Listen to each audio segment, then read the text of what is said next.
केंद्रीय रक्षा मंत्री राजनाथ सिंह ने सीतापुर की धरती पर हुए यूपी अवध क्षेत्र के बूथ अध्यक्ष सम्मेलन में जुटे 15 जिलों के वर्करों को राष्ट्रीय सुरक्षा और हिंदुत्व का पाठ पढ़ाया। साथ ही जिन्ना के अनुयायियों को नसीहत दी। कृषि के 3 कानून वापसी मसले पर सफाई देते हुए कहा कि किसान हित में लगाए गए कानूनों से रूबरू कराने में काश्तकारों को एक तबके को कहीं न कहीं समझने में चूक गए, तभी वो सरकार से नाखुश हैं। आपको बता दें कि अगले बरस यानी 2022 में यूपी समेत 5 राज्यों में असेंबली चुनाव होने हैं। उत्तर प्रदेश हिंदुस्तान की सबसे बड़ी आबादी वाला राज्य है, इसलिए सभी की निगाहें यूपी चुनाव पर टिकी हैं। मोदी ने भी यूपी में भगवा विजय पताका फहराने के लिए अपने कैबिनेट दिग्गजों की पूरी टीम झोंक दी है।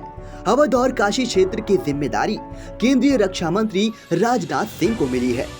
गुरुवार को सीतापुर की धरती पर अवध क्षेत्र के 15 जिलों से जुटे बूथ अध्यक्षों को केंद्रीय रक्षा मंत्री राजनाथ सिंह यूपी फतेह करने का गुरुमंत्र देने आए थे। शहर की मिलिट्री ड्राफ्ट फार्म के मैदान पर जुटे अवध क्षेत्र के बूथ अध्यक्षों को उन्होंने राष्ट्रवाद का पाठ पढ़ाया। बोले कि अगर कोई भारत को छेड़ेगा तो हम उसे छोड़ेंगे नहीं। सम्मेलन में रक्षा मंत्री ने कहा कि यूपी में अब सेना को और शक्तिशाली बनाने के लिए लखनऊ में ही ब्रह्मोस्त्र मिसाइल तैयार की जाएगी। भारतीय सेना नजदीक से अपने दुश्मनों का सफाया कर सके, इसके लिए रूस की मदद से असॉल्ट राइफल भी यूपी में तैयार होगा।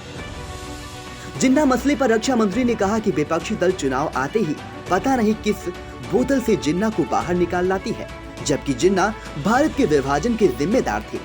बीजेपी सरकार जनता के बीच जाकर चुनाव लड़ती है, जबकि विरोधी दल जातिवाद समाजवाद को बांटकर चुनाव लड़ना जानती है। हम भारत को जाति, पंथ और मजहब के आधार पर बांटकर भी सत्ता नहीं हासिल करना चाहते। यह सत्ता हमको मंजूर नहीं है कि हम जातिवाद चलाकर, धर्मवाद चलाकर, पंथवाद और मजहबवाद चलाकर हम सत्ता हासिल कर लें। यह समाजवादी पार्टी के लोगों को मंजूर होगा। चुनाव आते ही उन्होंने कहा पता नहीं कहां से किस बोतल से जिन्ना का जिंद निकालकर बाहर कर दिया।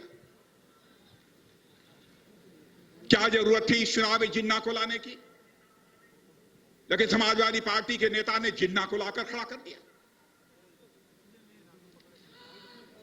हमारे भारत के विभाजन के लिए जो व्यक्ति जिम्मेदार है, उसको हमारे उत्तर प्रदेश की राजनीति में लाकर खड़ा करने की क्या जरूरत थी?